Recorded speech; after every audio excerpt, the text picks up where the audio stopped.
A nation in distress. I am a proud black American citizen of the greatest country in the world. Very evil people are trying to sabotage. A father of 6 wonderful children with my lovely wife of 25 years. A retired fireman, chef, and now author of my newly released book titled 1776 Rewind. The Great Awakening is Revolutionary. This unintended project was a result of the 2020 wake-up call. A virus, riots, and an assault on our republic that showed us the direction America was headed. I call it a trifecta, a blessing in disguise, because I am no longer asleep, or should I say I am no longer in a blue-pill-induced matrix coma.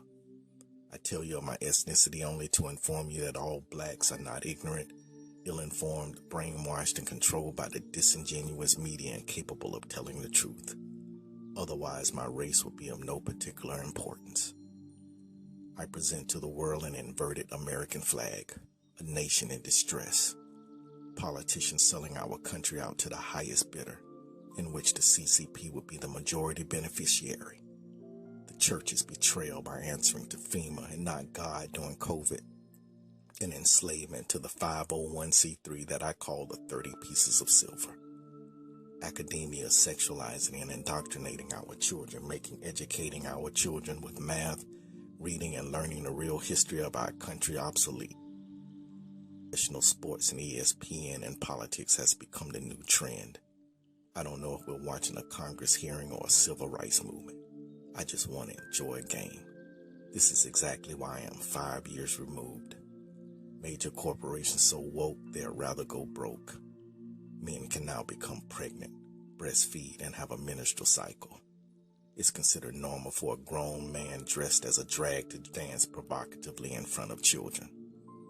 Boys to men proud of dominating female sports and competitions as if it's some major feat. Now we've learned the amount of genders just keeps growing to insurmountable numbers.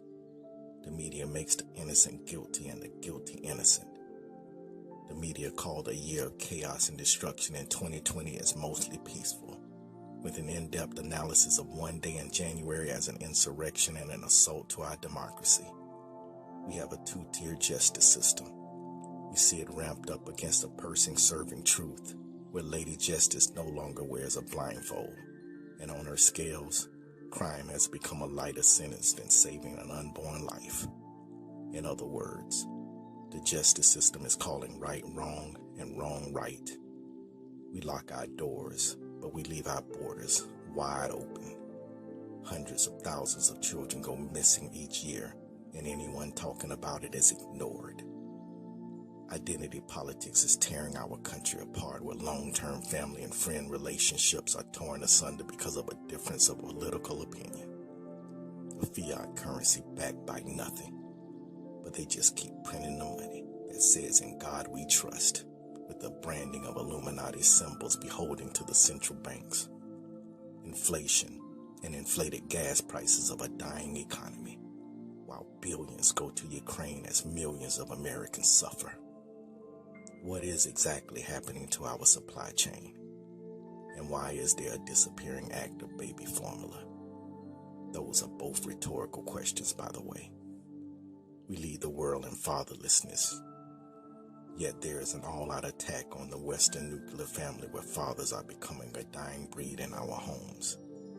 Unfortunately, the black race is leading the charge in this category. They're trying to take away our Second Amendment. I don't know about you, but I trust the government minus 100%. That's why the Founding Fathers put into our Constitution a backup plan, just in case a corrupt 3-letter agency is used as a weaponization against the American citizens. Intelligent and brilliant doctors in the U.S. and all over the world were told they knew nothing when it comes to medicine by non-doctors. Therefore, everything outside of the WHO, CDC, NIH, FDA, and Fauci is considered disinformation.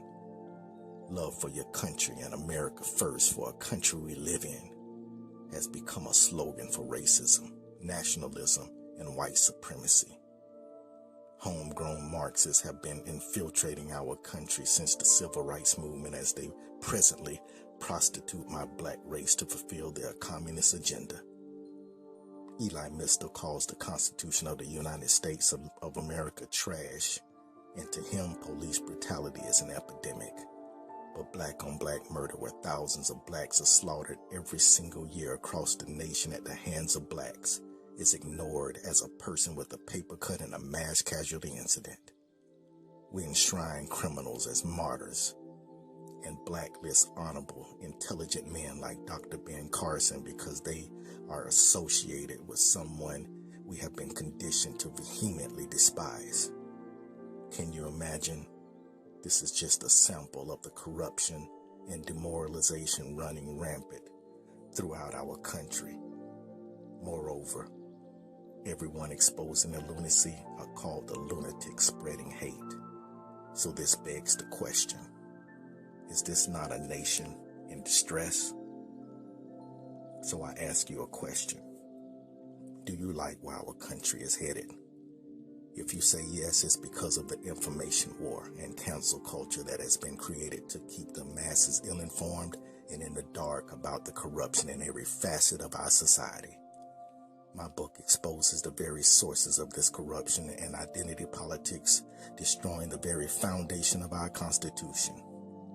Just like you, I was living my life as a free American citizen who thought our elected officials were tending to our country truthfully and honestly. Instead, they were doing just the opposite. You were being emboldened to take a stand for freedom. If you take into consideration what I've written, then search the matter out for yourself to see if it's true. Then ask yourself the question again. Do I like where our country is headed? Needless to say, just because you ignore what I am saying and what's happening in our country and pretend like nothing is going on, so you can continue your happy life hoping things will get back to normal without you ever getting into this fight, is the epitome of passivity, disregard, and neglect that put us in this predicament we're presently in, so you can avoid the inevitable. But if a tyrannical government is allowed to continue to overreach into the Constitution of the United States of America, it will eventually come to your doorsteps. Unfortunately, by then, it may be too late. May God bless America. My name is Hassan, aka Sonny B. I write to fight. 1776, rewind.